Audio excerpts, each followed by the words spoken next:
All right, hello. My name is Tim Waters. As you saw from the schedule, this is the title of my talk, and I already accidentally gave away the answer. Yeah, so I talked for 57 minutes the other day, and I guess we're already done, because that was a pretty easy subject. So are there any questions? I want to go further.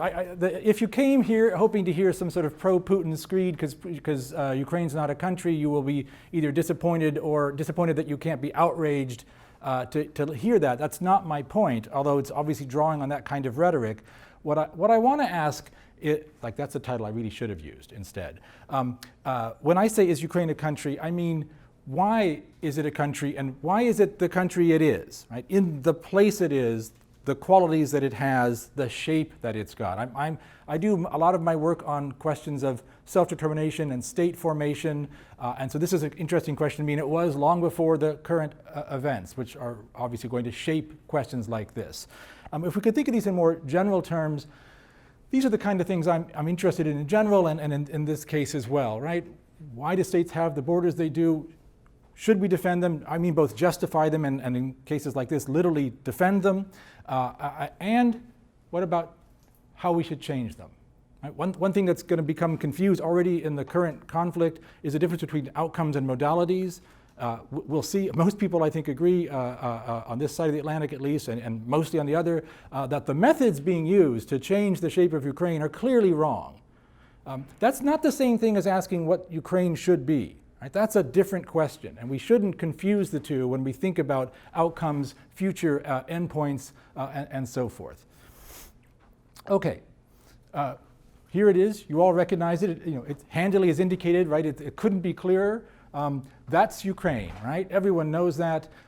Why is this the border? It even says international boundaries, just to make it really simple for us. I want to suggest three reasons why this is Ukraine, why these are its borders. And let's start with one, is that you can tell a story of history. I am not an historian. Some of you out there will know this much better than me, but we could tell the basic outlines. You can tell a story quite plausibly that something that you can trace back historically as a Ukraine-like entity exists from a very long time ago. You can also, of course, question whether that's really the same thing as Ukraine today, the Hetmanate, right? The Republic of the Waterfalls. Is this really the same thing? But something that you could plausibly attach to in history is there, and at some point becomes subsumed into the Tsarist Russian imperial expansionist project, or just to say into Russia, right? And stays there for a long time. Okay, that doesn't mean there isn't some sense of difference. That's a separate question, right? That it's part of this political unit, and we know that Ukrainian nationalism becomes a real factor throughout the 19th century, and that right after World War I, right at the end of it, let's say, and right after it, there is a complex, really chaotic period of a few years in which there is, on some of this territory, sometimes an independent Ukrainian state. In case you think that matters, right? That might be an historical claim itself, an independent identity. But then this thing, and we're starting to head towards this, is solidified inside the successor to the Tsarist state, the Soviet Bolshevik state, from 1920 on. I believe there's like 3 different Bolshevik governments in Ukraine over the course of a year and a half. The third one sticks and stays for the rest of the short 20th century, in a sense. And the borders we've got really derive from this period. That's to say, these lines are from that time. Right? They don't pre-exist that. The old, the Hetmanate, none of these things have these borders. They arise during this period. They're a function of Soviet internal and external policies. Some of these pieces get added later. Those of you who study East Central Europe will know that this little piece only gets added a little later, for example, to the borders of the Soviet Union. But the internal borders are a function of Soviet internal decision making. And just the one example, many of you will know, Crimea isn't added to Ukraine as a part of its political unit until 1954, done by fiat by the central authorities in Moscow. And then the last thing we should note, independence in these borders in 1991.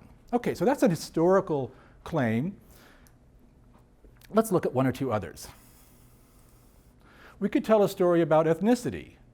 Right? What is Ukraine? If we think about it, sort of concepts like self-determination, going back to Wilson or long before and ever since, maybe Ukraine is, or should be, where Ukrainians live. And I even added an exclamation point. Of course, there's a problem that that's not all of them. I just threw up a different map here, and this one, as I understand, is a map drawn from a rather pro-Ukrainian nationalist point of view, but the point is general, right? This is not the same borders as we just looked at. There's Ukrainians outside of them. You can kind of see some of them on there, but they bleed over. And over here, right, in Kuban, in the Don region, lots of people who would be Ukrainophone, ethnic Ukrainians, or identifying as such. And of course, because of the nature of the Soviet project, there are Ukrainians all the way east. I was once out by Lake Baikal looking at some beautiful Ukrainian churches. Is that Ukraine? I mean, there are Ukrainians in Chicago, right? This does not describe where they live. And of course, the other thing is that this doesn't describe Ukrainians inside either, right? So not all Ukrainians are in this unit, and not everyone in this unit's Ukrainian. An awful lot of them are, by the way, you can see if you're just sort of looking at the colors. But, you know, look around the edges. Here we have a lot of Hungarians, Romanians. Down here, right, Gagauz, Bulgarians, and one of the most ethnically complex parts of Europe along the Black Sea coast. And of course, the ones you can see best, a lot of Russians. I think this overstates how many Russians, just as a matter of color, but it is a majority of people in Crimea. And this is from the 2001 census, right? This is before the recent infelicitous events. So ethnicity doesn't describe this unit either. And in case you were thinking I was about to explain why Ukraine is or isn't a state because of its history or ethnicity, that's not what I'm driving at. I think both of these are difficult. History is a really contested field. It's very hard to come up with a story that people can actually agree upon. I don't think it's a good basis. And I'd want to suggest sort of at a moral or political level, do we really think that a community should or shouldn't be a state because it wasn't in the past? It seems really problematic if you start to work out the logic of that, especially if that past is one of oppression. Right? The fact that you didn't win the lottery of statehood in the past doesn't mean you shouldn't have a state today. But equally, ethnicity is really problematic to think about organizing a state. It's an exclusivist logic often tends in that direction. And I just put up here a quote from a very prominent sociologist from UCLA who's written a lot on ethnicity, and basically suggesting the idea that we shouldn't be thinking about ethnicity as the explanation of things. It's rather a thing we ought to be explaining. It's the thing we ought to be analyzing. And I think that's right. I'm going to come back to this. So I don't like history, I don't like ethnicity. Is there a third way to understand this? I'm a lawyer. The answer is yes. Maybe the legal order would explain why the state is what it is and where it is. And I think it does, actually, sort of in a positivist way. If we think about the idea that we're living in a global legal and political order that dates from the end of the Second World War, whose quasi-constitution is the UN Charter, and a set of broad ideas around it, we can see at the core of that project, right, quite explicitly in the text, but just more generally, that the foundation of our global legal order is an idea of territorial integrity, that the states that exist ought to be preserved in their totality, in their whole physical space and identity against threats from the outside in particular. But it also implies against internal threats. So territorial integrity is really central to the foundations of our system. And I want to suggest here, I put in parentheses, also non-aggression. Now, I mentioned before the difference between outcomes and modalities. They're very closely related ideas, but they are different. Right? Territorial integrity, that you ought to have and preserve the state you've got. And one of the modes of that is that we don't allow people to cross borders with tanks to change that. So it's a slightly different thing, but it's really about how change happens and limiting that, somewhat different from this goal of preserving units. Okay. We can see a really nice example of what I just described just yesterday at the UN General Assembly, which voted, some of you will have followed it, right? The Security Council couldn't come to agreement, so the General Assembly had a special meeting and passed a resolution. This is the identification number, emergency session number 11, because they've done this 11 times since the 1950s, and that's the first one they voted on. Pretty easy number, right? Emergency session 11, number 1. It's a long document. It got a lot of support. 141 countries voted for it. That's a really overwhelming majority. It's non-binding, but it sends signals. It has some kind of value, both in politics and in law. And one thing to note, if you were to go through the whole document, it's repeatedly hitting upon this theme I described. Right? It's all about the idea that what the problem here is that states' territorial integrity ought to be preserved in general, and especially against aggression. So those two themes merging. And here you can see it. These are some of the main points in the non-binding demands of the security of the General Assembly, right? Reaffirming the sovereignty, independence, unity, and territorial integrity of Ukraine, demanding that Russia withdraw all its forces, and the actual text refers to from the internationally recognized borders of Ukraine. And also, interestingly, or part of this, quite consistent with it, demanding that it withdraw its recognition of the two statelets out in the east, which Russia had recognized and then used as a logic for its intervention, because it's protecting sovereign states' territorial integrity against the dangerous threat of Ukraine. Okay, it's a perfectly coherent logic in law. It doesn't fit the facts well, but it actually reinforces the idea that that's how the system is constructed, right? States have territorial integrity and should be defended by other states, like we all think about Ukraine, or most of us, presumably. And that's the formal logic Russia was relying on too. Defend independent Donetsk against outside aggression. It doesn't matter that that's fictive. It's a fiction that reveals the logic of the system. And so note that it's here in the resolution. Withdraw your recognition. Withdraw from the territory. Preserve all of Ukraine. It's a nice example that this is the structural logic of our system. So I like it as an explanation better than history or ethnicity, which don't really explain why we got that unit and why it's going to be preserved if one can manage that. Now, that's a different word. Some of you were at the panel yesterday will have heard that I have problems with this word sometimes, but it doesn't mean it doesn't exist. And I was branded and self-branded as a realist, and that's fine. Realists also have children and pets and desires in life. Realism is really more about thinking about modalities and methods of achieving whatever it is you want in the black box of your desires. So I too have thoughts. And I want to suggest that we've got a mismatch between the system we have and the outcomes we want. And that even from a realist point of view, taking the system quite seriously in terms of its power logic, we could imagine different outcomes. And I want to think about this with you during our talk today. So, again, the legal order purports to explain the system and to provide this normative dimension to it as well. It refers to territorial integrity. What should the borders be? What they are. What they've been since 1945, at least inside the Soviet Union, and then that republic gets taken out and made into a full unit once the Soviet Union collapses. So we think we know what it should be. It should be what it is. Okay, some of you who have studied moral philosophy will already see why the little yellow light should be flashing if you have a sentence like it should be what it is. If we ask why territorial integrity makes sense as the foundation for our system, like normatively, I think we're going to see some problems.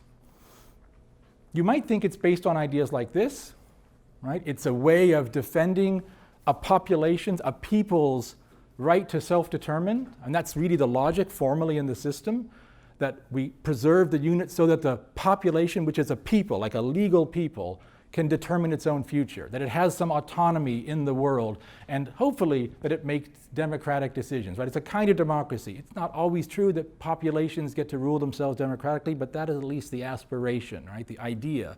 The reason we preserve each unit as a system is so that each society can govern itself, right? All of these values. There's clearly at least one more we should put on the table, though, and that's this. Right? And I put it in yellow because it's more important. Right? It's the real reason that we base the system on territorial integrity is that we think this is stabilizing in global politics. It's not about these things. After all, as I mentioned, if you look back, if you think the world's been based on territorial integrity since 1945, it's really hard to explain that that is somehow a realization of democratic values, since very few countries were democratic, and lots of countries are preserved in their non-democratic, ruthless, autocratic nature by the fact that nobody can invade them, right? Right now we're talking, again, modalities and outcomes. We're talking about defending democratic Ukraine. in 91, I believe we were defending democratic Kuwait against aggression, right? And people noted the irony at the time, right? It's not about these things, it's about this, presumably.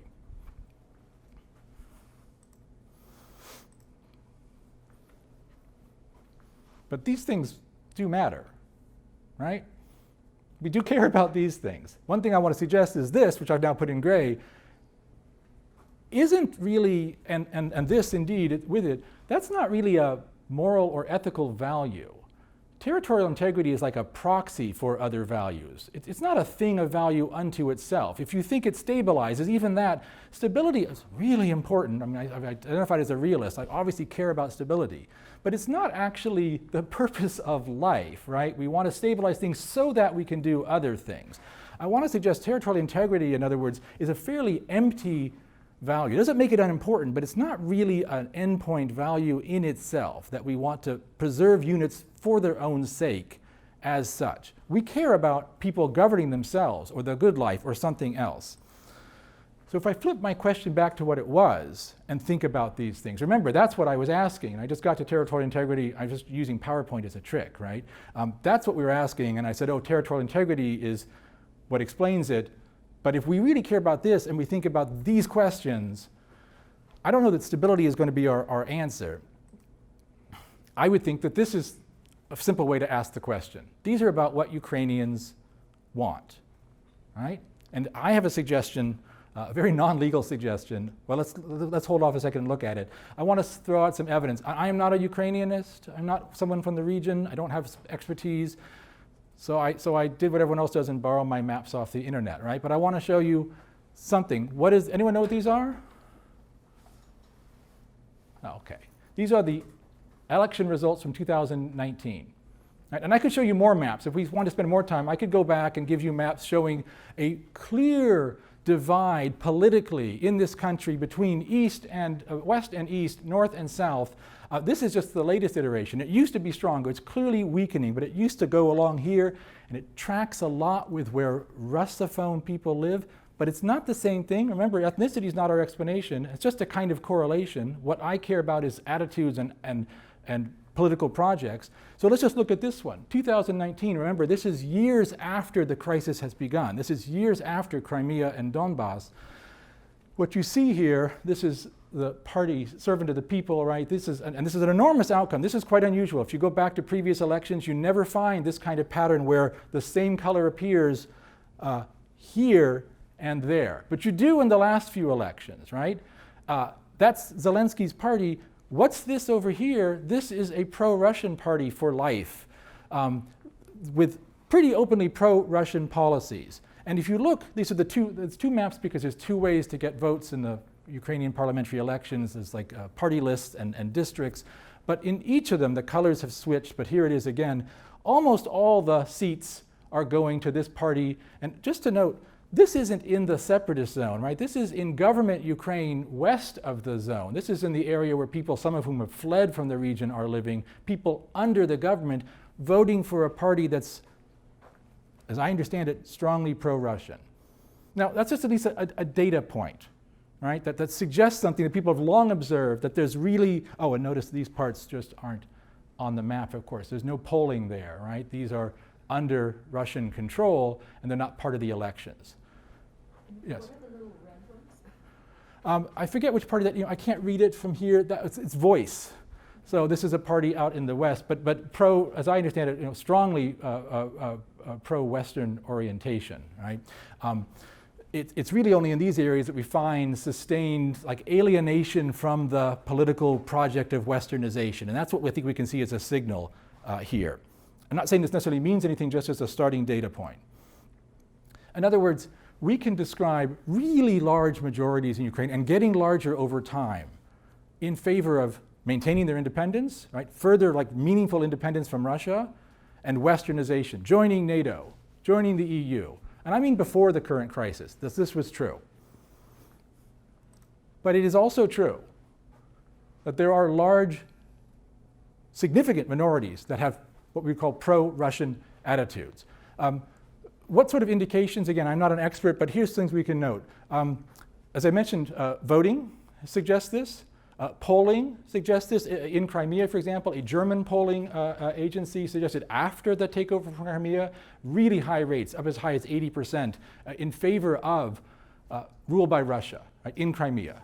Okay, and one can contest this, but I want to stress that this is a factual question. These numbers are either high or low, but they're not zero. It's not like that there's a uniform, monolithic view in Ukraine about being pro-Western. I didn't put up the charts, but you can see, for example, polling on do you want to join NATO or the Russian-oriented security system, the EU or the Russian customs union, and those numbers are much, much higher for the Western ones in the West, and actually reach pluralities and sometimes majorities in the East for the Russian options. That's just a description of polling and voting. There are people, Sarah Phillips pointed out to me yesterday that the New York Times is calling the people who flee to the West refugees, but had a different word for people fleeing into Russia to avoid the war. That's interesting data as well. Those are not people who think their lives are at risk in Russia, just a fact. And one I think is kind of weirdly counterintuitive. You hear lots of arguments, which I think are true, that lots of people are being deceived by, and especially before this war, by pro-Russian media. You know, with distorted media coming out of Russia. And I think that's true, but it does suggest something about an audience. People who are deceived by Russian media apparently actually believe something, right? So they have an attitude. We may want to delegitimate it because we don't believe its source, but it's still a fact those people think the way they do. And so every time you hear someone say, there are people in Ukraine, my cousin, my father, deceived by Russian news, that's one more person who apparently doesn't buy the pro-Westernization project, just as a fact. Just to give you an example, on the radio the other day, I think it was Steve Inskeep was interviewing a prominent Ukrainian journalist, and it was quite striking because you don't hear this a lot. The man was clearly a Ukrainian patriot, arguing that we need to fight the Russians, very clearly supporting that project, and then just said quite casually, of course I know lots of people who aren't the least bit put out by this, what's happening, who are in favor of what's happening. And again, not necessarily the war, but the idea of control by Russia, union with Russia. And I thought this man was being just quite honest, in other words. It's a hard thing to find in wartime, is people being honest about things against their own interest. There are a lot of people, not a majority or anything like that. But one significant point, they appear to be territorially concentrated. You find very few of these people in the West. And you find a lot of them in Crimea and Donbass and areas adjacent to those. Not necessarily majorities, but a lot of people. And I mean millions upon millions of people. One thing to note about polling, which I think is, I've not seen anywhere, but I take it as true. It's true over the last decade, Ukrainian public opinion has shifted dramatically towards a pro-Western point of view. And I assume that's true. But there's also an artifact in that, which is that, and I don't have my map up, but Crimea and Donbass, with roughly 10% of the population, are no longer part of the polling data. That's just going to skew the numbers towards the other view when you exclude them. It would be like taking polls in the United States and then leaving out California and then saying the country became more Republican. Well, of course it did if you exclude a significant part of the population. So none of this is normative. I'm just trying to describe what I understand to be a kind of factual situation. Because again, I want to bring us back to this point. Just because there's lots of Russians or Russophones doesn't mean that that's a normative category. That's not our explanation. That's the thing we have to understand. Ethnicity is something we have to explain. I think that's true. And here we come to my point.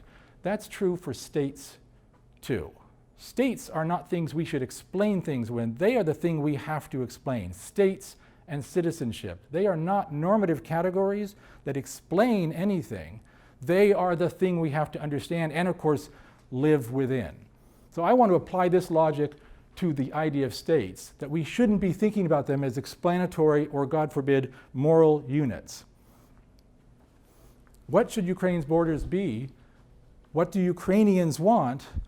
When we reach that answer, or they do, but we in the sense of recognizing, supporting, that answer shouldn't assume Ukraine as the thing that's already out there, as a unit on the map, because we don't care about history or ethnicity as explanatory factors. We should care about what human beings desire to create political meaning and the units in which they live. So as I said, and here we come to sort of my alternative, I'm going to engage in shouldness now and talk about what we ought to do. We should ask Ukrainians, and this is what I work on as a project I wrote a book on recently on this question. We should think about something like a referendum, right, or referenda on the territory of Ukraine, run by Ukrainians with international support, if we could imagine doing it. What do I mean? Something like plebiscites, we can talk about it afterwards, that have been done in the past after the First World War quite successfully, but the idea is that populations ought to choose their own state, if possible. Right? To think about the modalities of this, but that would be the method of determining whether you want to be in one state or another. We clearly could imagine areas where we'd want to think about doing this, like Crimea, where however uncomfortable it might make a Ukrainian nationalist, it's just observable that there are an awful lot of people who do not feel themselves to be part of Ukraine and are happy not to be. We could say the same about Donbass, and then with some complexity in some other eastern regions. You could ask this question anywhere in Ukraine. In some parts, you'd get an automatic answer for the Ukrainian state, but in others, well, it would be a pretty open question. In other words, what should Ukraine be?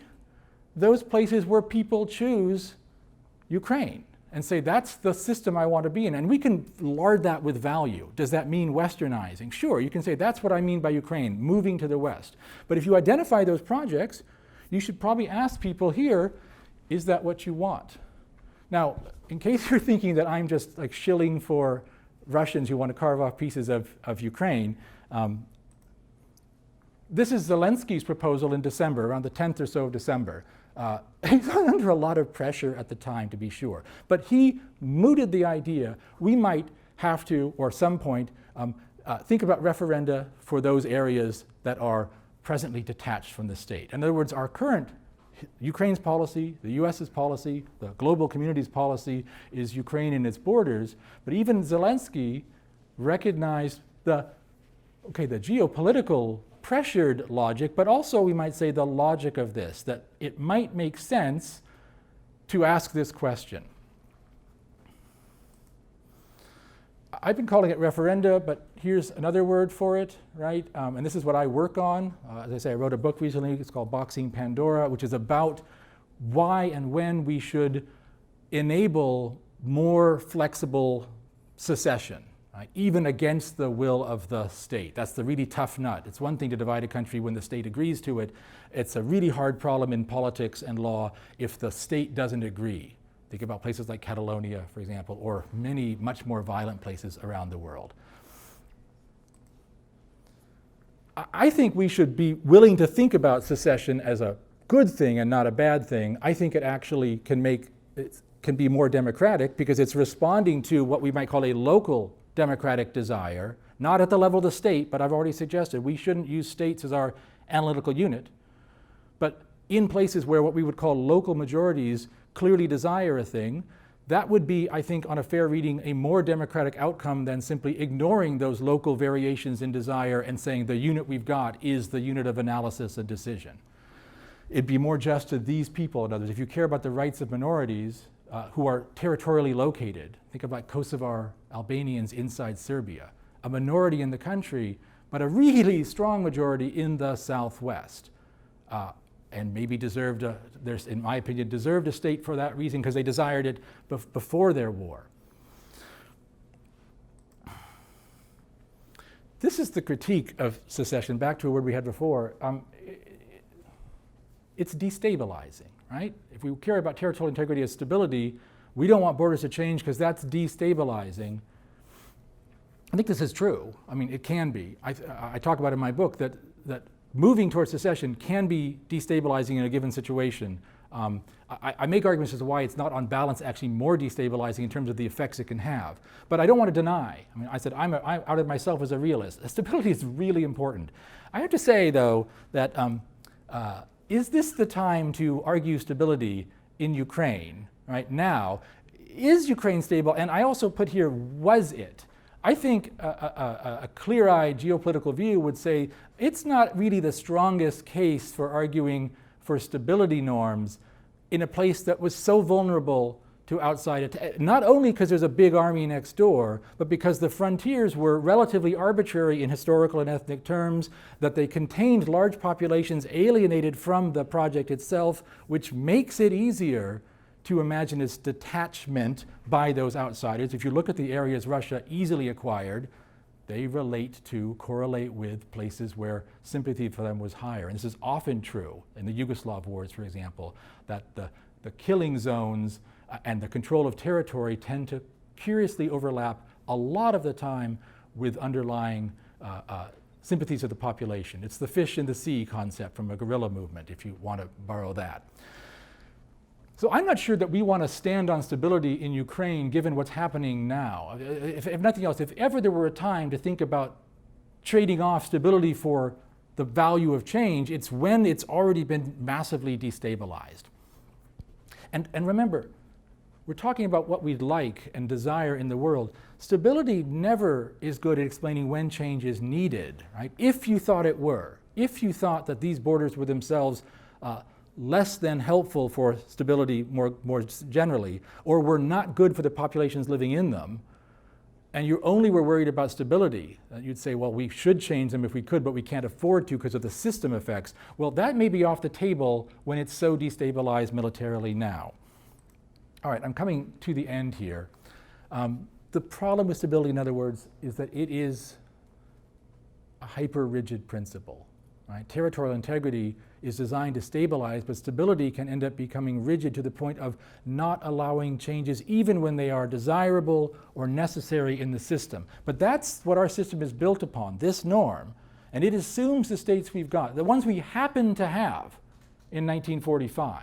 And really, you can trace the lines back to that for all including Ukraine, right? Because I showed you, and it's pretty easy to see, its borders are the consequence of an internal set of units inside the collapsed Soviet Union that then become the units. All the lines on the map are the lines we had in 1945 with a high degree of consistency.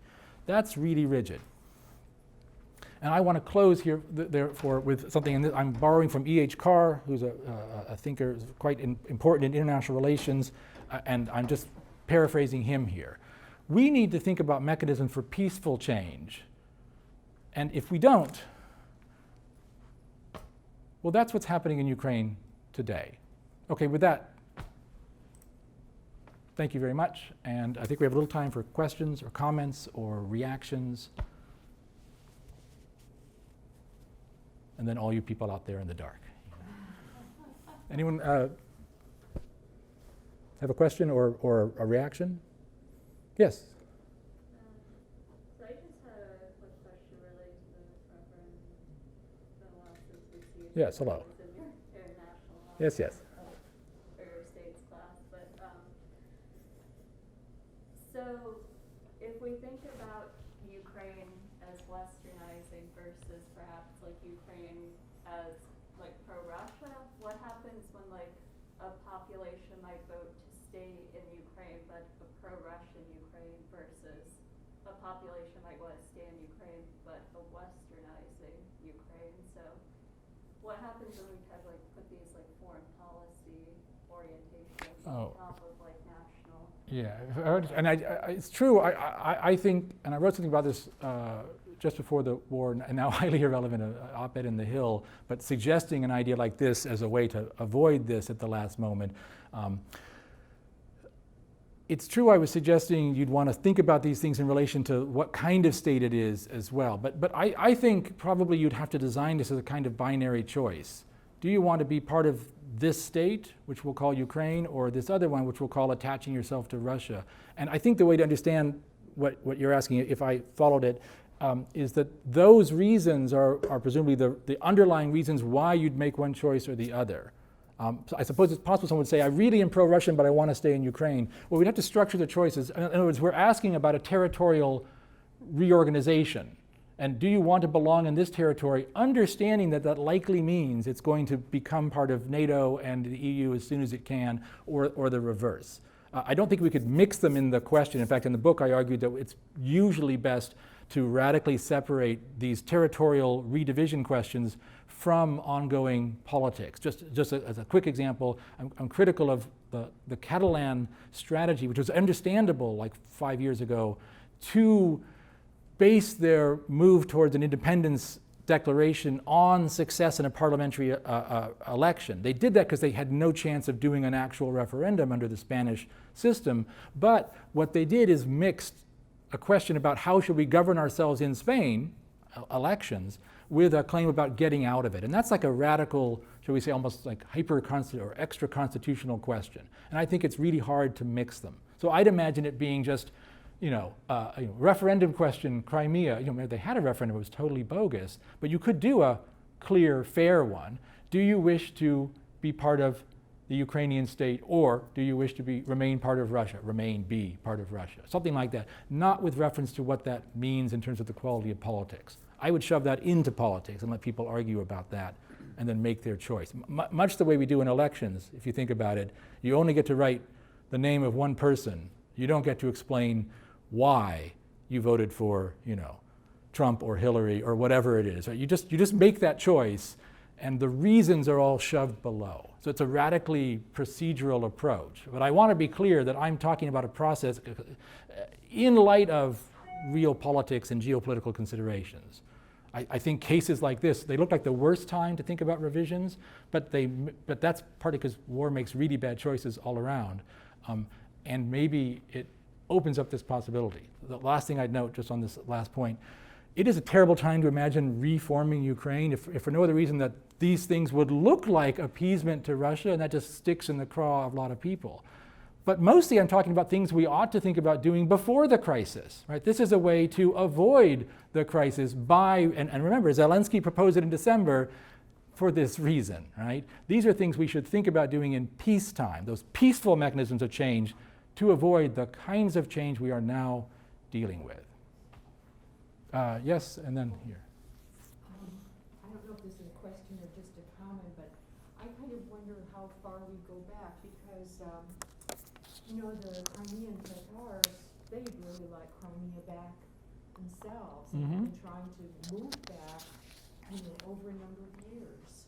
And we forget that. Yeah, that's the first thing I ever published when I was in law school was on the Crimean Tatars. So I've thought about this a bit. So absolutely. The problem is, how many Tatars are there in Crimea or in the world, right? So and the history is really ugly, right? Why are there not more Tatars is a truly ugly set of, remember, I'm not sure we should be relying on history. So I can't imagine why we would make a claim, at least it starts to get really problematic if we're going to say the political fate of this territory and the people who live on it shall be governed by claims about historical injustice. That's what we'd have to say, and that injustice runs back a couple hundred years, especially the Second World War. But today, Tatars constitute a small, significant but small minority in Crimea. So if we were to imagine like a democratic process, a voting process, they just aren't going to swing that vote. And that, I think, should be a consequential part of our logic.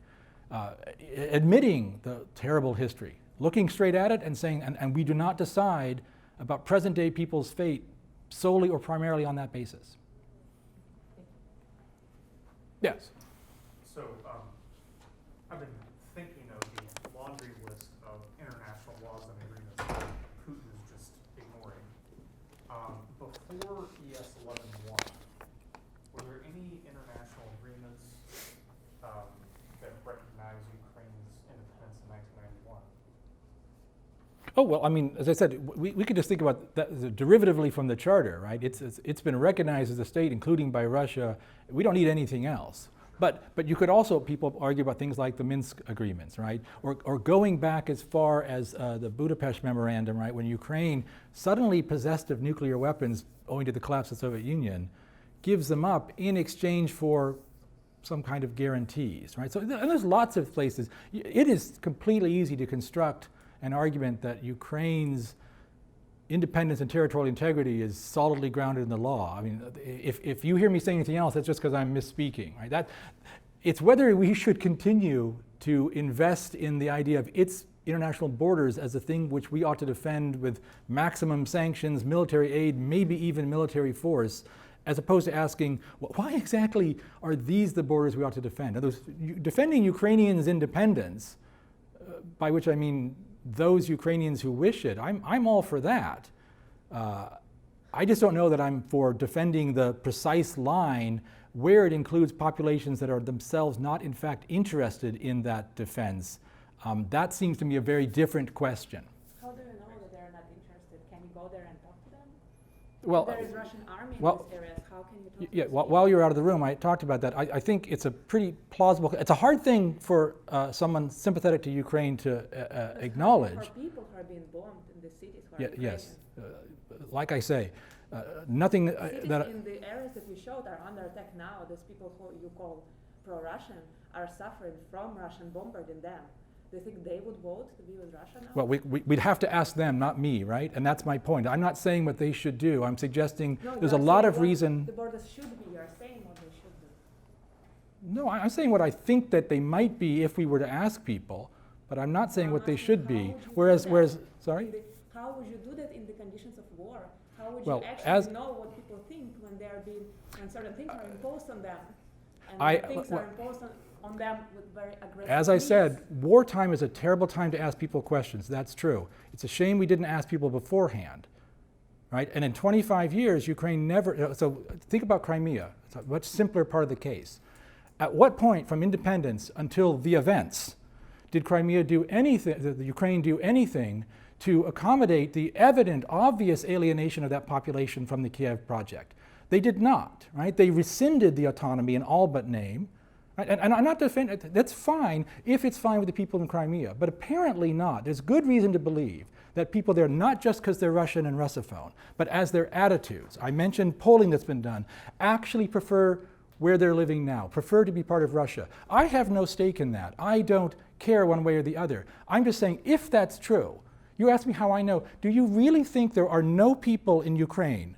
And by no, I mean, do you really think there aren't millions of people in some part of the territory of Ukraine who are strongly sympathetic to the idea of being closer to Russia? Do you, I take it you're a strong Ukrainian patriot, I'm not a patriot. or whatever, you're strongly in favor of, opposed to what's happening, as am I. But do you think there's no one, It doesn't matter if I'm a patriot Well, or not. I could call myself one. From Lugansk, so I- my grandma and my mom live in Lugansk, and they were Okay. bombed already. The 2 question, times now. And you're telling me that they made a choice. They didn't make any choices. well, And I don't cannot deny take that. part in this conversation because I don't deny that they're not cannot making a talk with them. choice.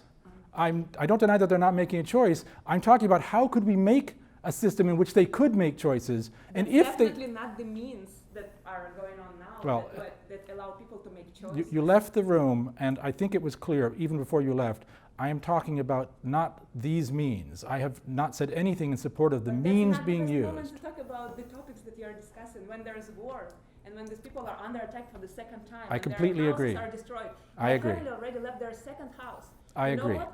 They were able in these 8 years to build a new house because the previous one was destroyed. This is You a know terrible who time. destroyed the previous house? Yes. You wanted to ask them who they voted for? I want to ask They are the in people. Romania now because 2 times their house was destroyed because they built one new house in Kharkiv. New one, they live for that to build this house so that they have place to live. And then one more time, it happens again. The Russian army comes and says that they know better how they should live. I have not They know better how the country that they are citizens of, that they have Ukrainian passport, should be organized, and who should belong to it and who shouldn't. And now they're in Romania, 0 money. They don't have their house. Their cat is there, so probably it's gonna die. I know the cats are not important in this situation because there are thousands of people dying. But you know, and you're telling me that we should now, in this particular moment when there's war, reconsider Ukrainian borders. Well, we're going to reconsider Ukrainian borders very likely whether we like it or not. That is what is happening now. What about people who live at these borders? Yes, it is a problem, Their a life serious is problem, if destroyed. these people end up in a state they don't want to live in because It's not of because Russian of tanks. that. They wanted to live in Ukraine.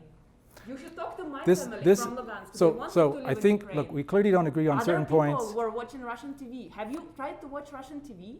Have you tried to see what they're saying? But other people were watching it, that's right. There are many people who buy Why these they- lies and deceptions, that's true. And many of those people live in Ukraine, and many people there, before these events, whether other people like it or not, felt that way. And my point is not that we know now, and I agree we should not do this during wartime, though that's where we are. We should have asked before, and when the war is over, we should think about ways of trying to find out what human beings want in the lives they live, with all the suffering they've had, yes, ask them rather than the Russians with their tanks, or assuming that they just want what was there before.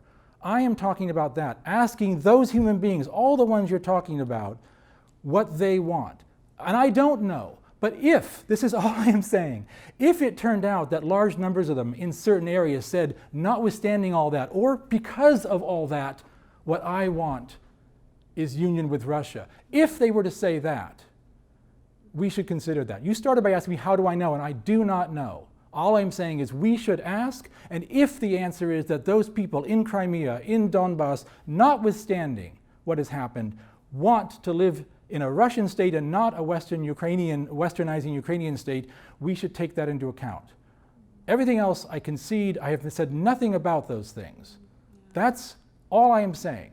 There are human beings today in Ukraine, there were before the war and there are apparently now, who, despite all of this, actually prefer the idea of union with Russia. Sorry, What I should know we? people like that, but of course it's anecdotal. But still, I think that what you are saying is that these people have, in their circumstances, an ability to make choice between the two countries. But I doubt that. I think that these people just want to live in peace. They don't want their house to be bombed. They want to live in any country. They don't care if it's going to be Russia or Ukraine, but that is not waging war against them. And this war was not started by Ukraine. This war was started by Russia. Absolutely and true. Russia supported local criminals.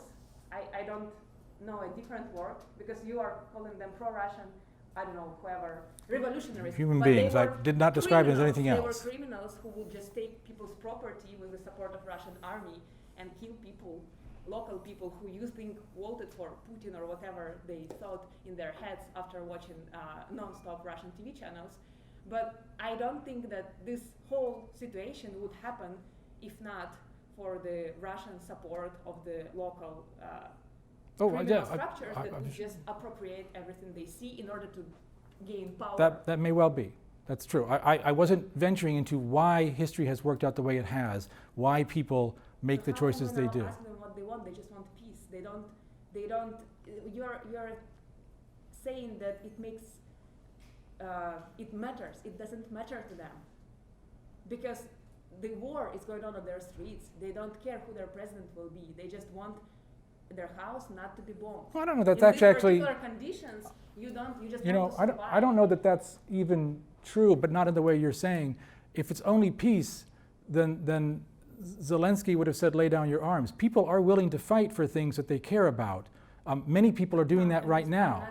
I don't mean people who actually fight, of course. Well, but that's the point, is that but people I'm who just saying don't. ordinary people who are not, not every person will go and fight for any No, cause. but many people are. Many people in Ukraine, ordinary people, have decided to put their lives at risk for the sake of defending themselves against a project they profoundly oppose. And where people don't, it is sometimes because they simply want to be left alone, it is cowardice, it is just a desire for a normal life. But for some of them, probably, I do not know them personally, but from what I understand, for some of them, it is because they actually are fine with that outcome. Not the war, but would be fine with reunification with Russia, if only we could bring back the Soviet Union, or all these kinds of Sorry, tropes. I don't know people who willfully do that without how to say, they have a stake at it. People who actually join this war on the Russian side, their stakes in it are high because they gain power as a result. And yes, you are right that there were certain people from these areas who joined and who are supported by Russia, who joined this project of larger Russia. Or acquiesce in But all it, these yes. people, they came to power in these smaller regions. And people who were no one, because they were just ordinary, I don't know, whoever they were, they became someone. And that is a class issue. It's not an issue of ethnicity, it's not an issue of language, it's not an issue who supports Ukraine or Russia. It's an issue of if you are entering a poor area where there's not a lot of life opportunities, and you gave people arms and you say, okay, take this weapon and go take this other guy's property and be someone. Oh, I agree. Yes. Influence, So etc. when you were out of the room, I made clear that I don't think that we should explain this as ethnicity, like Russians are just primevally, automatically, atavistically pro-Russian. Not at all. Yeah. Not language, not ethnicity, not history. No, I Yeah, agree with interest, that's right. But this part of the interest argument... is a class interest, then it's a class war. But it's not a war. But if it is, all you're saying is that the people have reasons for the political choices they make, right? What you're doing is delegitimating all those reasons that you don't agree with. But I say, apparently those are their reasons. Now, if it's real direct coercion, that's the problem of thinking about this during wartime. But I suspect, and if we asked people, we could find out, if we had a means of doing it, are you doing this only at the point of a gun, or is it because you feel it's in your interest? When you say it's class interest or people gain advantage, that's right. That's why people create political units in the first place, because they see it as in their interest or their advantage. It may be metaphysical, it may be something deeply felt emotional, or it may just be crassly transactional. That's why people make the choices they do. So I don't disagree with what you're saying. I just think that's the reasons why people make the choices they do, and that's the basis on which we ought to think about what we support in terms of organizing political space. I'm not disagreeing with you. It's interests, economics, all of that. Yes, as long as it's not the point of a gun, violent coercion, we ought to think. Gun and violent coercion, unfortunately, and there's no other circumstances in which we can talk about it, because it is the case. It happened in this way. So what you are saying is that on some level, it is okay that a group of people who had an intent to come to power took this power over with the help of a huge I am not saying that. It's not about it being okay. The sort of realist in me, the international relations theorist, would say, I don't know what words like okay mean. It's going to happen very likely unless we succeed as a coalition in forcing back the Russians, but very likely not. So there will be some kind of coercive, completely unjustified change in territorial control. I have no truck with that. I just observe that that's likely to happen. And I'm talking about how could we have done, or perhaps at some point in the future, imagine making change that isn't based on that, but on peaceful means. Let's talk afterwards if other people have questions. Let's have other questions or comments if there are any. Otherwise, I think we're at time anyway. If so, thank you very much for the chance to speak.